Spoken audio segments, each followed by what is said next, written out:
היי everyone, שלום לכולם, ברוכים הבאים לאירוע שאלות ותשובות עם נעמי נוביק.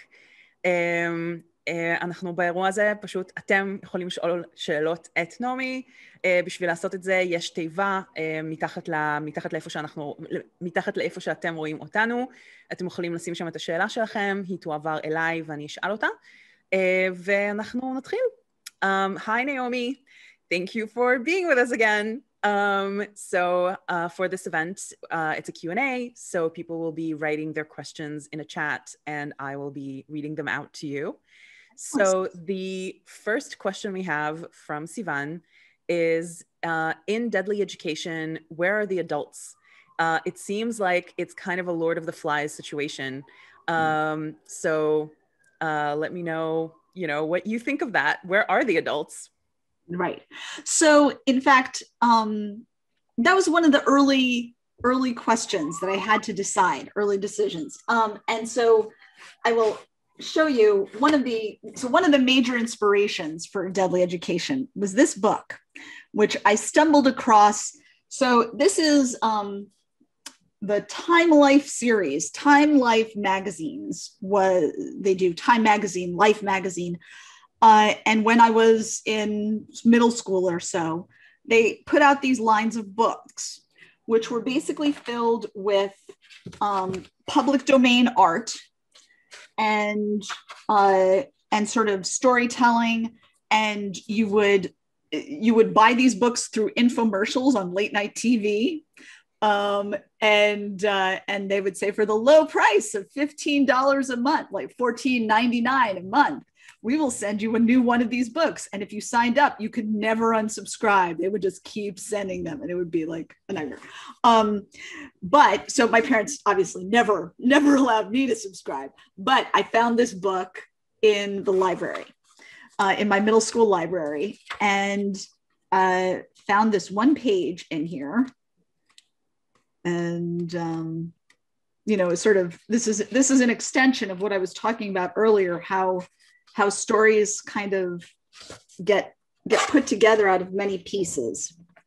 So I can't show it to you without making it impossible for me to see what I'm showing you. So I apologize if it's not quite clear. But so basically this is the Black School.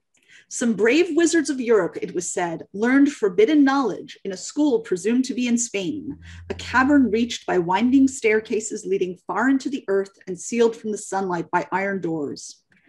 Except for their own murmurings, the scholars had a silent schooling. They saw no schoolmaster and heard no responses to their questions. The answers they asked for each night appeared in the morning as letters that glowed and faded on the pages of their books or shone from the cavern walls. And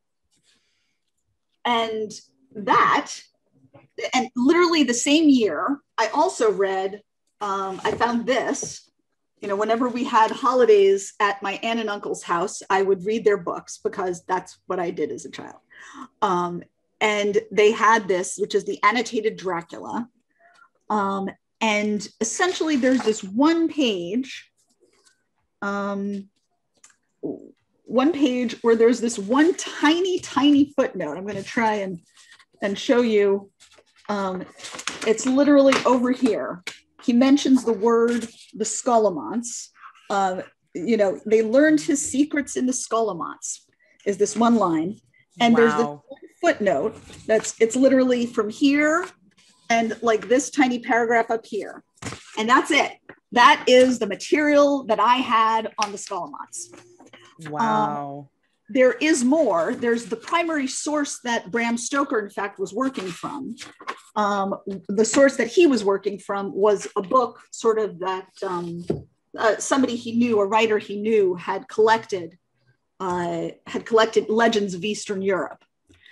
And that was one of them. And so this one paragraph basically gives a name to this school where the idea of it was scholars come to this school, and I apologize, I've got the window open because it's so nice out here for the first time in like ages.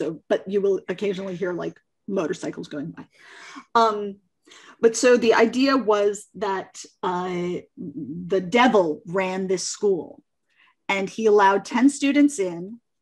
And at the end of their schooling, when they left, the last one out the door didn't get to leave. The devil claimed them. The devil claimed the last graduate and took their soul as payment. Wow.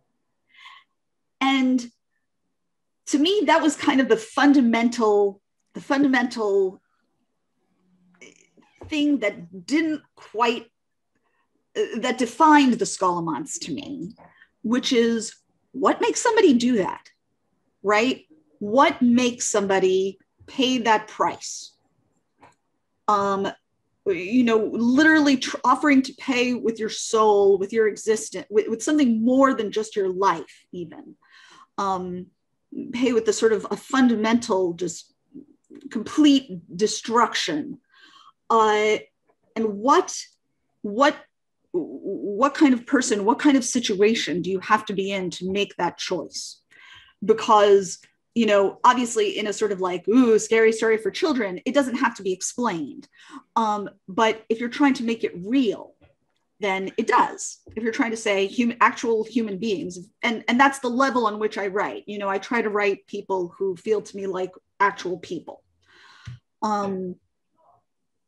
And so that was kind of my starting point, but also that was that clear visual sense to me, this idea of the students having no teachers, essentially being sort of on their own in this terrible isolation in this school that's obviously horrible.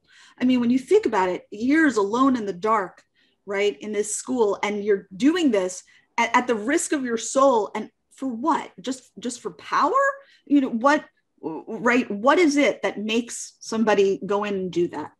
And so fundamentally, that was the decision not to have teachers, not to have adults in there, was quite fundamental. That part, I think, was fairly instinctive. And then, so why aren't there teachers? What is it? Well, the answer is, first of all, no sane person goes into this place twice, and there's no leaving. You can't go out of, you exit this, you enter this school once, and if you're lucky, you exit it again. And that's you have 1 in 4 odds of making it out. So no human being, nobody goes in a second time. And the students, so why are they in there? And that became the other defining piece of this universe. What they have to be in there. Why would their parents send them? And the answer has to be because what's outside is worse. What's outside is essentially certain death. And inside, you've got a 1 in 4 chance of making it. If your chances on the outside are 1 in 20, then all right. Then that's odds that as a parent, you're like, well, I have to, those are 2 different levels. Those are drastically different levels of risk. And of course, then the issue is the seats in this school are priceless. There aren't enough of them for all the children, for all the wizard children in the world, but this is the only school. This is the only place. And that's another reason why there are no adults, because every single seat represents the chance of a life and is worth what a parent would pay for the life of their child, right? It's, if you imagine, like, if your child was kidnapped and held for ransom, everything that you would pay for that's what any seat in the school is worth. And so you can't spend that position on somebody who doesn't have to be there. And then the concept of the Scholomance is obviously, so why are children in such danger in this universe? And it's because, the idea is that before puberty hits, they're not tasty. After they're fully grown, after they've learned how to use their magic, they're almost invulnerable. Because, even the worst monsters can't usually kill a fully grown wizard with all their power at their command. It's in that middle zone, right? That puberty era.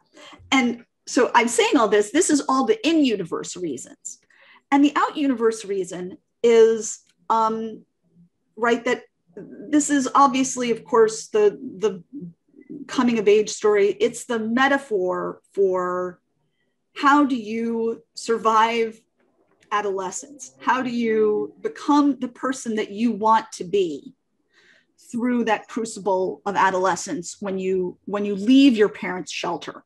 And that is about separating from adults. It's about separating yourself from your parents.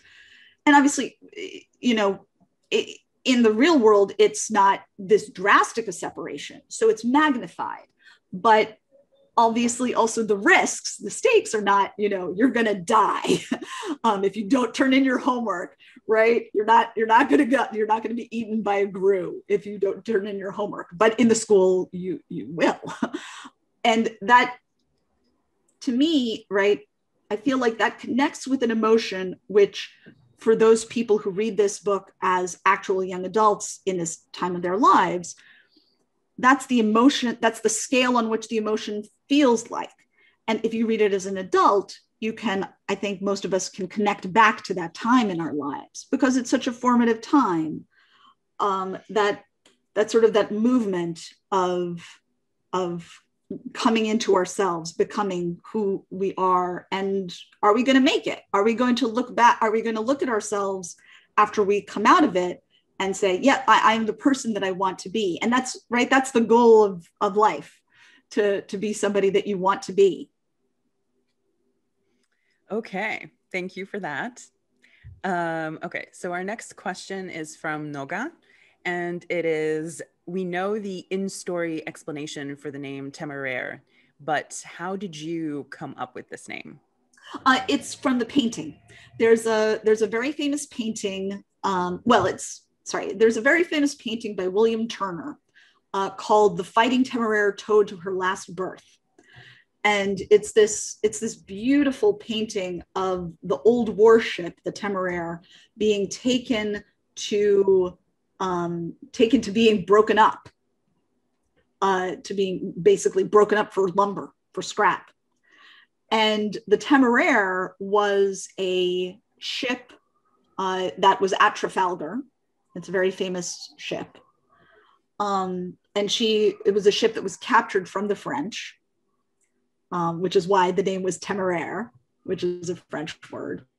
And so that's really where the name came from. It came very, very quickly and easily to me. And I sort of didn't examine it too much. When I first started writing the book, I am a discovery writer. I don't plan out my universes. I didn't know anything more than any reader does when they open the cover. I just started writing scenes, and the dragon hatching, I was sort of, well, what's the dragon's name? And partly because I tend to actually do my research sort of interleaved. So for instance, when flow is happening, I prioritize flow. I always let the story come. And then I frequently go back and do the research to confirm that, the things that I sort of half remembered, that I wasn't sure about, details that I leave them literally in like bold text as I write. And then I go back and check them. And if I get something wrong, then I revise the story to make it right. And often throw out quite a lot of text as a result. But I often find that revision process is improvement. It's good for the book. So in this case, I literally, I happened to know that painting. I knew that painting. I knew that ship was at Trafalgar. I knew already that, I'd already done enough reading and research to know that Lawrence would have come up through the ranks, that he would have served on many different ships along the way, and that the Temeraire was a ship of the line that he might have served on at the time, because it had been in service for long enough. And so I didn't have to stop to look it up. It came and I was like, yeah. And generally when I name a character, a name comes quickly, I'll leave the name there, and then I'll go back and check on the name. And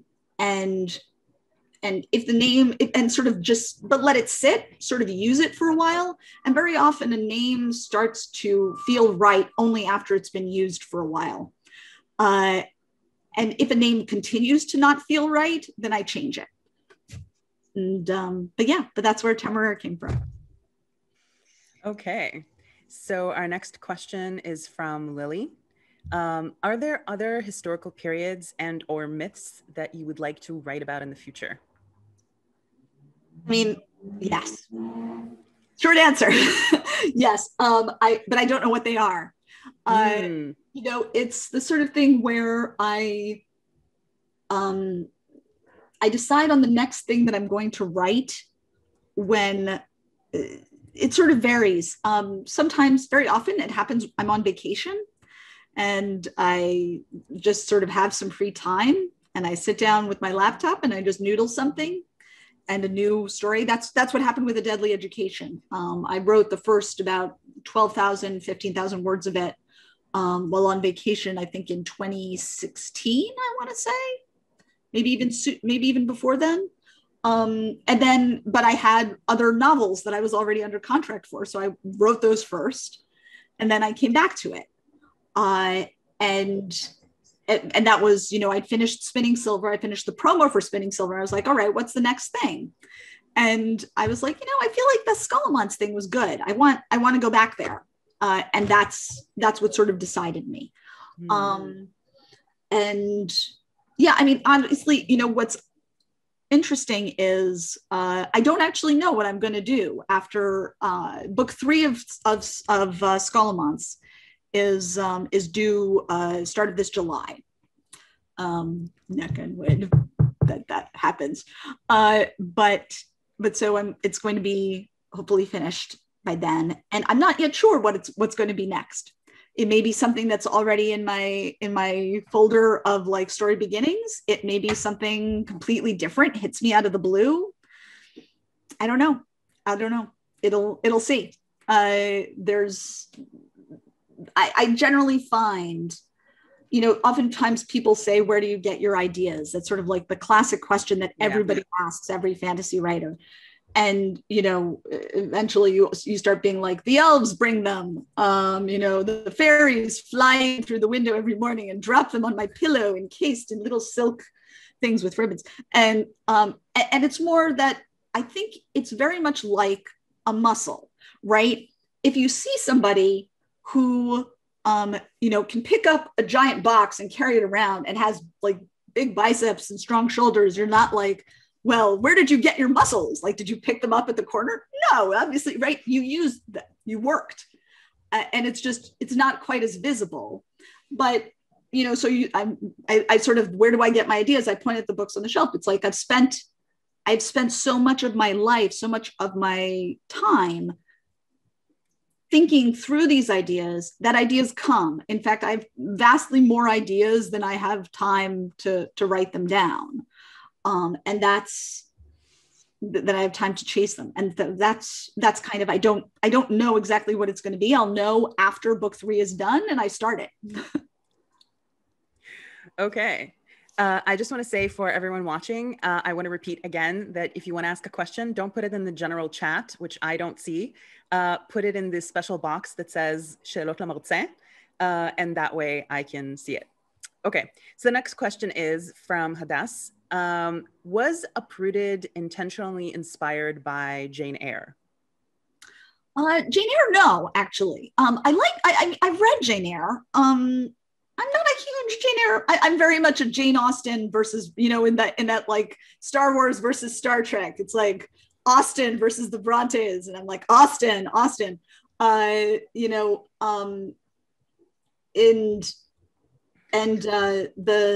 The story that I was touching upon was very much Beauty and the Beast, more than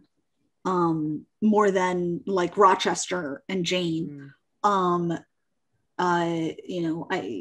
And in fact, for me, right, so what makes Sarkhan redeemable, right, what makes the dragon redeemable is that he's actually trying to do good, right? When he's taking the girls, he's in fact not doing it selfishly. He's doing it because he thinks this is how he protects them and all their families from the wood, right? He thinks this is how I can sort of sap the power of the wood. And he's not doing that in a selfish way. He actually does not like living in this village. He would like to live in the city. He's himself, he's being a good person by his own definition. And it's just that his definition is sort of impoverished by his lack of human connection.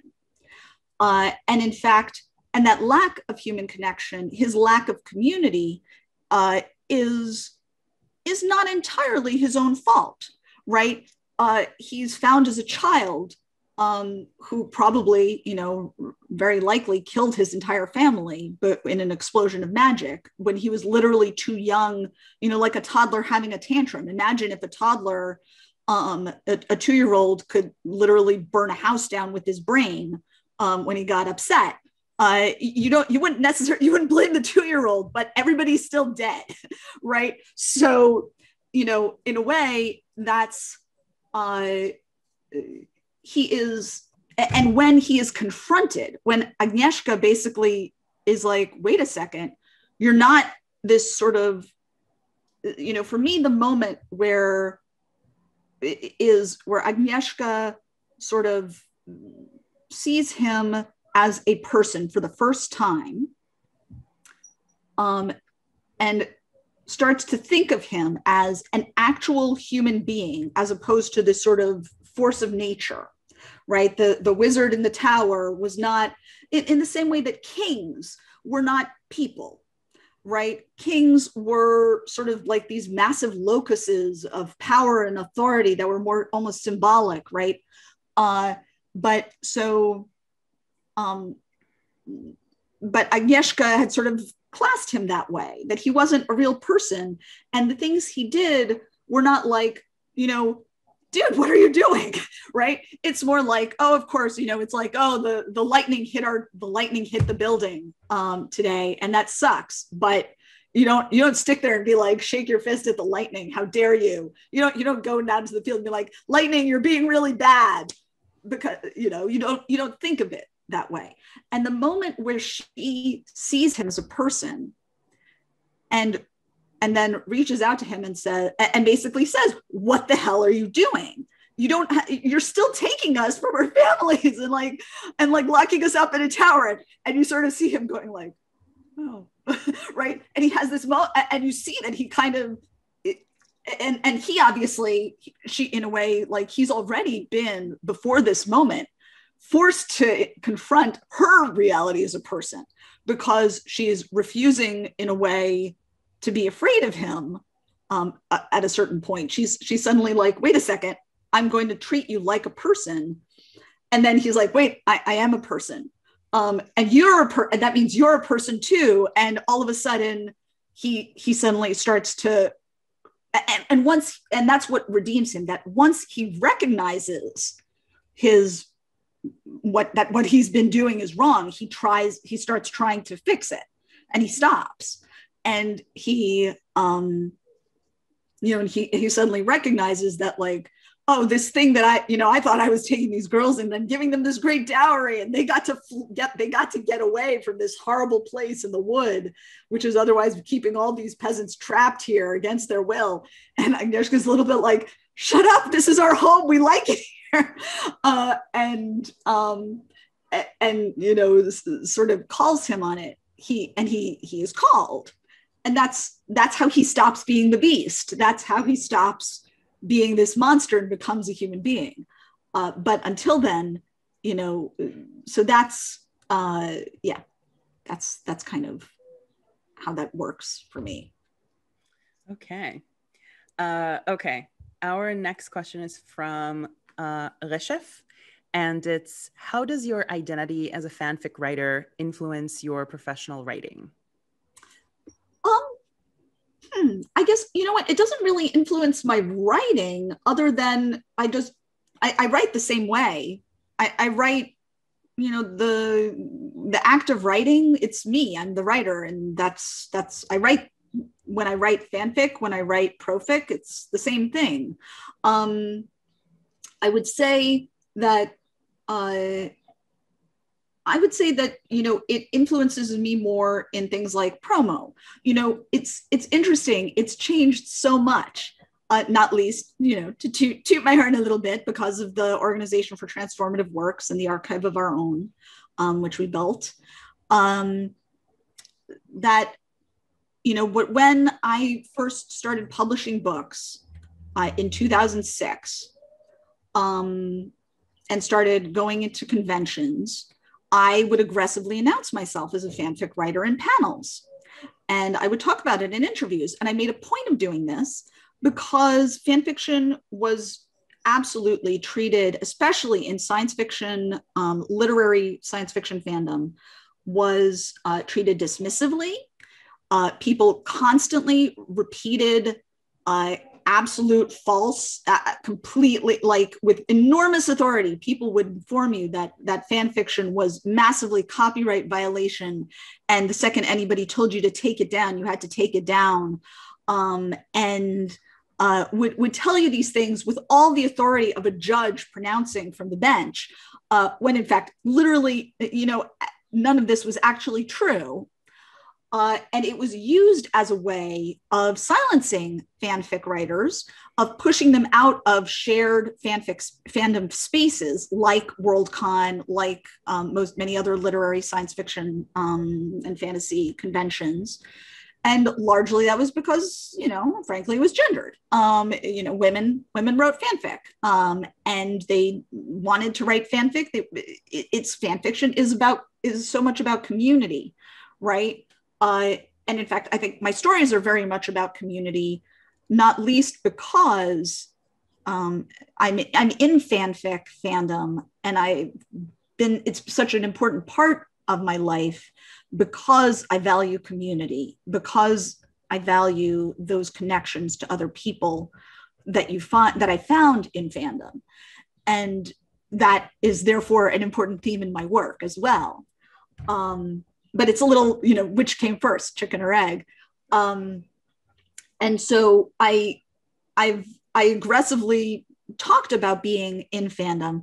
And in fact, I remember I have this very, very clear story from like the first year when I was doing cons. And I was on a panel with somebody who literally was like, I don't understand why fan fiction writers just don't write their original, why they don't all write original things. And I mean, I was sitting on this panel and I was just like, so who here plays an instrument, has ever played an instrument? Piano, guitar, anything. And literally everybody, including him. So I was like, so have you composed your own music? Is that all you do? And he's like, oh, and literally like, or do you play music that somebody else composed in order to learn, just to have the pleasure of performing, to have the pleasure of engaging with the art, of creating new art, because your performance of a piece is not the same as somebody else's performance. Just because Mozart wrote it down and performed it does not mean that you can't perform it again and that your performance is not different. And that really, I feel like, is quite obvious, and also the other pieces of that, let's say you take your guitar out to the park and make a picnic with your friends and you sit there and you jam for a while for fun.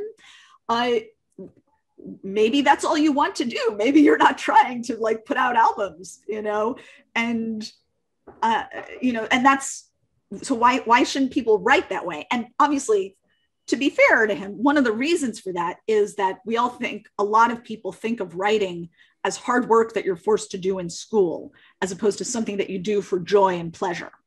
But obviously, if you write fanfic, you're writing for joy and pleasure. That's why you're doing it. And to connect, and because you love story and because you love characters and you want to see more of them. There's that. I would say, sorry, I keep correcting myself. I'm like, well, there's nothing in my work. And I'm like, well, actually, no, there are other things. One other key piece that I would say is that when I'm writing my stories, I often want, I think I've been in Harry Potter fandom, right? And there's literally an entire genre of Harry Potter fanfic stories called EWE, stands for Epilogue What Epilogue, right? And that's because, you come to the end of the Harry Potter saga and there's this epilogue that's literally 19 years later. And it's like, and everybody is still with the person that they were dating in high school. Their children are named about the people from 19 years ago. They're literally replicating their own lives.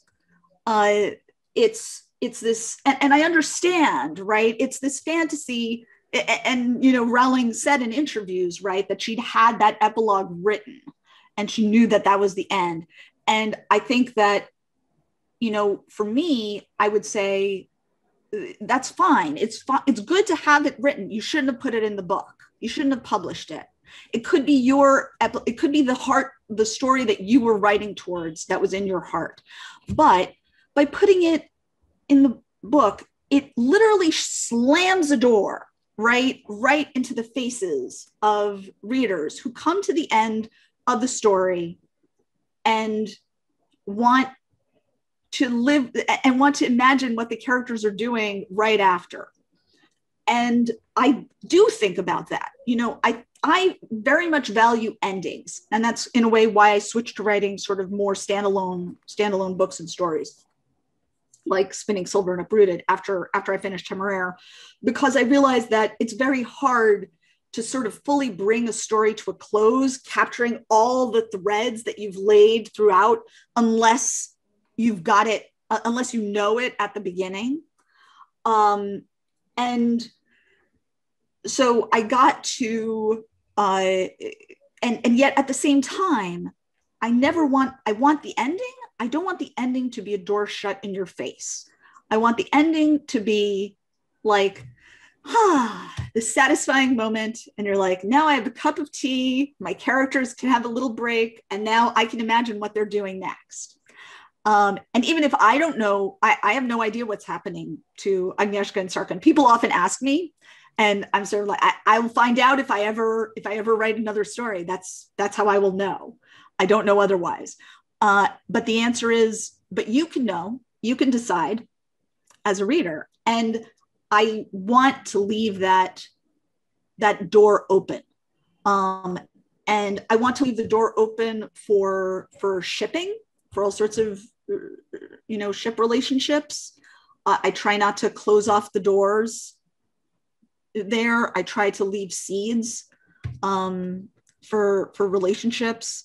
One of the things, in fact, in Deadly Education that I did, that again was inspired by being in Harry Potter fandom, where people take characters who literally were like a sentence, right? And they build entire universes of fan fiction around them. And people, and I know that a lot of people, sometimes people even within fandom are like, that I remember Inception, there's giant Arthur Ames fandom. And it's like, how are you making these characters had 2 lines on screen? It doesn't matter, because the point of that is, right, is what fan fiction gives you writ even larger, which is the sort of, it lets you get so much out of the way, right? It's like, here's this character that I can make my own. I can literally take this character and almost completely make them an original character. But when I tell you a story about them, you know exactly who I'm referring to. You know the basic scenario that they're in, the universe, the other people that they know, and you're ready to go. You're ready to dive into my story. And I can start telling my story from the exact point at which I am interested in. And that's the value of those characters. And so I deliberately, in fact, one of the notes that I got, editorial notes that I got on Deadly Education was, you have these characters who are just like briefly mentioned and you don't really flesh them out after. And I'm like, yeah, no, that's on purpose. Leave them alone. That doesn't mean you can't have all your characters be like that. But I wanted those characters in there. I wanted those touch points that you can grab onto and jump from. Okay, very cool. Thank you for that answer. Okay, so our next question is from Yonat, and it's, what books would you recommend to us who are watching this? Oh, wow. So many, how do I start? I would say I have like the books that were formative for me, that I read early on. I would recommend, do I need to say Ursula Le Guin? If I need to say Ursula Le Guin, go read Ursula Le Guin first. And I think you can feel free to recommend, sort of classics or things that influenced you, but also maybe like newer things that are exciting to you. I really love, I'm like Catherine Arden's new book that's not out yet because she hasn't turned it in, but I've read it. So yeah, I love Catherine Arden's work. It's one of the joys of being a writer is that people send you books to blurb that they think are up your alley. And obviously like 99% of the time they're wrong, but sometimes they're right. And so that's how I met Catherine actually, and love her work. I love Zen Cho. Again, I think her new book is not out yet, but it's amazing. Blackwater's Sister. Whenever you see it, grab it. It's just fantastic. In fact, I love Sorcerer to the Crown, the True King, because it's that Regency romance kind of thing. But Blackwater Sister is like, I was like, no, this is on another level. It's amazing. I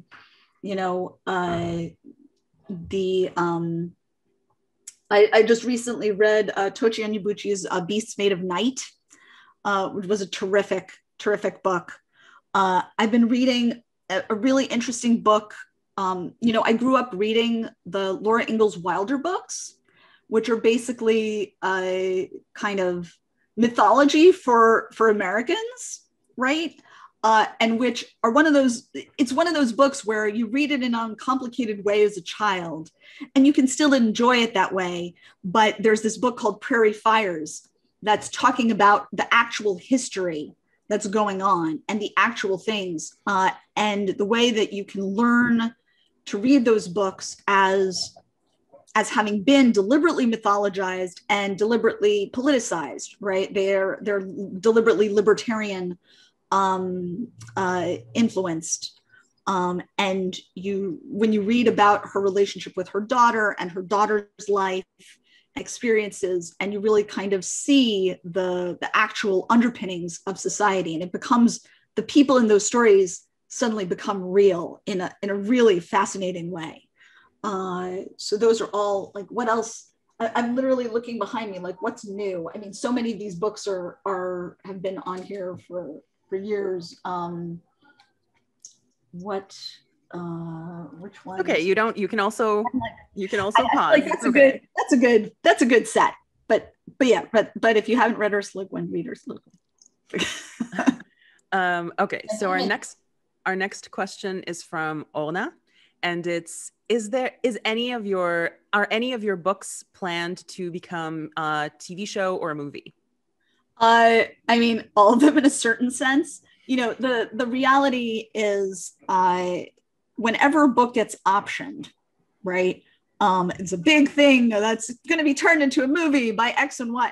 But the reality is that Hollywood options almost, I would say, probably 100, possibly 1,000 things for every single thing for every single movie that actually lands on screen. And sometimes I know that it's frustrating for fans, but I mean, I have actually literally worked on movies and TV now. And what you have to consider is any creative work of art that requires collaboration, that requires multiple people, can be derailed by, let's say that there's a global pandemic, for instance, and my kid stays home from school for 6 months, and suddenly my book is late, right, by months.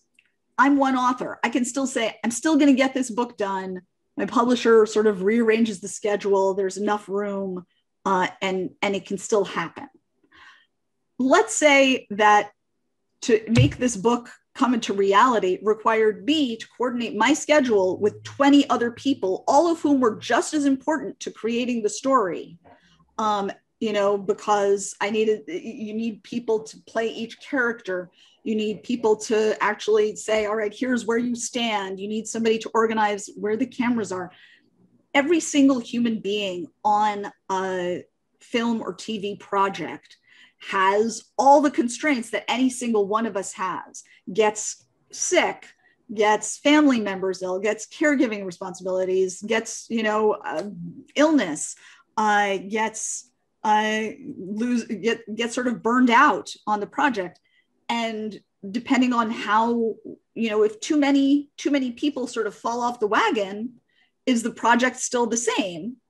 Does the project at some point, the wagon breaks down and everybody sort of gives up and goes someplace else? And that is just a thing that happens in Hollywood with over and over again. And so even when people, and that's when people are like, we're making this is our next project, this is the next thing that we're going to do, that's what happens. And that's just life. And you can't, so as an author, as somebody who writes books, what I can control is the books. I write the books, and generally, obviously, we try. I have a West Coast agent who's great, who helps me find deals, and we make connections with people that we think are going to make the books are actually going to make something, and then you hope. And that's it. That's what you do. And one day, maybe something happens, and sometimes it won't. And that's just life. That's just how it goes. And the best, I basically feel like, you'll know when it's going to be announced, when something like that happens. You will probably know as soon as I do, because it's not real until basically they're like, and now it starts shooting on Monday, and that's it. That's when I know that it's going to happen. And and it'll be in Variety, because, that's what they do. Okay. We have less than 5 minutes. So I'm going to give you this question and see what you can make of it. Okay. Okay. So it's from Ido, and it's, how would you write a character who's very different from what you know in your reality? So the key thing, right, to writing any character is empathy. And it is trying to define for yourself, the key rule that I have for myself with any character that I put in any of my books who has any action whatsoever is that their action has to make sense for them. That they have to be the hero of their own story, and they can't do something because it helps my plot, and they can't do something because it helps the protagonist. They can't do something because it helps one of the heroes. They can't do anything for any reason except because that's what they would do. And that, extrapolate that means that you have to know what somebody would do.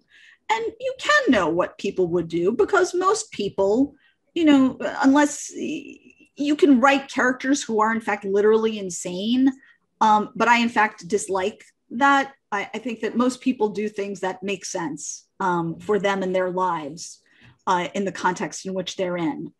And, so if you sort of make that a firm rule for yourself, and then basically don't give yourself an out, try and figure out, all right, well, this character, what is important to this character? What do they care about? And what would they do in this situation in which they find themselves? And that's, for me, in fact, one of the reasons why I don't know where my stories are going when I start writing them. I don't know the plot. I don't know what's going to happen, because at every single step, characters do something. I'm like, okay, so given the rules of my universe, what would the consequences be of this action that the characters on stage have performed? all right, so this is what has happened. This is now the new situation. Now what are my characters doing to it? It's, in a way, it's sort of like a turn-based system. The characters do something, the universe, I evaluate the universe, what happens in the universe. Now what do the characters that I've established do? And sometimes I figure out who the characters are by what they choose to do. And that's what they are telling you, the reader, as well, right? It's what people choose to do in different situations that makes people different. I sort of fundamentally believe that action is what reveals character. Action, if you have to tell a reader, this is this person, and this is the kinds of things that they do under these circumstances, then that's not giving somebody a character. That's not writing a character. You show somebody a character by what the decisions the character makes in different scenarios. That's basically it. Okay. Thank you so much, Naomi. And thank you for everyone who has been watching us. And thank you for everyone who submitted a question. Yes, thank you so much. So this event is over. You will get to see one of Naomi's events every day of the con. So check the program.